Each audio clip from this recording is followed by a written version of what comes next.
Allora, Birarelli, una partita iniziata in salita, poi Perugia ha ritrovato l'assetto giusto per portare a casa 3 punti importanti.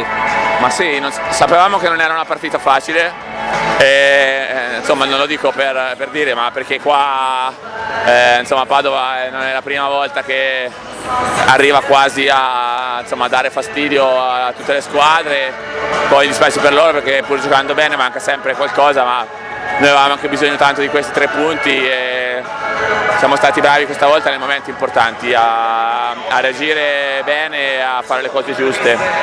Guardando avanti, sono tanti gli impegni di Perugia in questo periodo.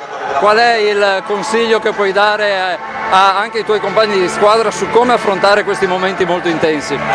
Ma sì, io tanti anni ho giocato la Coppa e poi il campionato, quindi giocare praticamente ogni 3 giorni. Consiglio, ma insomma ci sono pochi allenamenti, questo cambia, quindi non hai tempo per provare le cose, bisogna un po' sfruttare tutte le situazioni, anche la domenica mattina l'allenamento per provare qualcosa che non ti sta venendo bene, e quindi bisogna fare un po' di sacrificio in più per impegnarsi anche in quegli allenamenti in cui solitamente a qualche giocatore piace risparmiarsi. Grazie, in bocca al lupo. Prego, grazie anche a voi.